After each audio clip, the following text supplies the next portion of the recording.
if we have 15, it's still great to keep the groups manageable, keep the meeting on time. We typically we allow for 3 hours, but we flex that depending on the schedule as well. Got it. And then we meet twice a year in person. One of the meetings is in conjunction with the other executive director groups. So that's a fun one. Everybody comes together, and typically we break them into groups and have them have different conversations about all the challenges and how they're approaching, perhaps again, their board, their funding, their employees, all of those common issues that they all face. And then they can learn from each other, meet new people, ask questions. So that's a fun one. We do that in the spring. Got it. I was lucky enough to be invited by you guys as one of the facilitators to the last Yes, one where the multiple executive forum exactly. members came in, and the amount of energy and insight is just amazing. At least on the one that I attended, it was really great. I know I learned a lot as a facilitator, just listening to the different challenges, what they're doing, and some of the breakouts you guys had organized. It was really Thank you. informative, at least looking at it from the outside in. I know one of the other things you guys do is come up with some topics for learning and doing that peer-to-peer learning, which I feel is so powerful for some of the executive directors. How do you guys come up in the sense of what is the topic or frequency? How do you guys come up with that theme of ongoing learning within your group? We typically do a survey every year and ask the attendees what they're most concerned about. And it's not surprising that usually it's fundraising and fund development.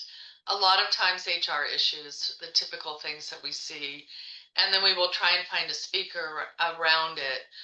It's interesting to me, different groups have different personalities. The group that I facilitate is a group of very experienced CEOs, and they prefer less speakers. They prefer more peer-to-peer contact and learning and interaction. And one of our other groups frequently has speakers almost every month. Like they'll have a speaker and then an hour to talk among themselves. So I like that because we make sure and adapt each one of the forums to the needs of the specific members and listen to what they want. It's certainly not about what the facilitators think is important. I think I add a different component because I was a CEO for so long. So occasionally I will chime in or share a resource if it's appropriate, and oftentimes get asked about that. But, or we'll go out and try and find a subject matter expert if someone is looking for that. Are there some examples of breakthroughs or just thought provocations or things that kind of stand out in your mind over the last sort of several meetings that you would want to point out to our audience today in terms of, wow, that was a good example of maybe a group or maybe just two of the executive directors getting together? Any stories that would stand out? A couple of them come to mind. We have one member who's retiring, so we've helped her, I think, through that transition, which is very emotional, but also, to be perfectly frank, I don't think her board handled it as well as they could have. So we've provided a space to allow for that. And then we had another member, she should be the poster child for ECofOC.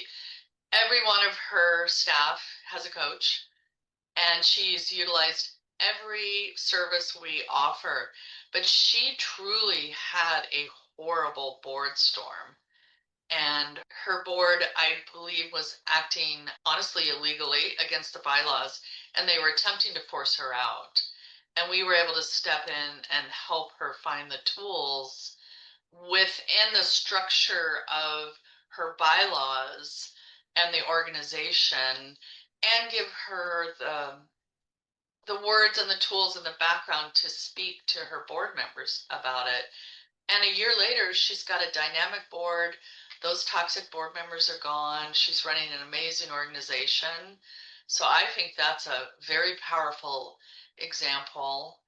We also have a fairly new organization, And that member's been with us 3 years now, and it's been fun to watch her through the growth stages of the organizations where it was herself and a volunteer, and now she has an office, and just the growth pattern. She's expanding her board. So everybody's been able to chime in and help her and see her growth and celebrate in that growth. So those are a few of the examples that readily come to mind.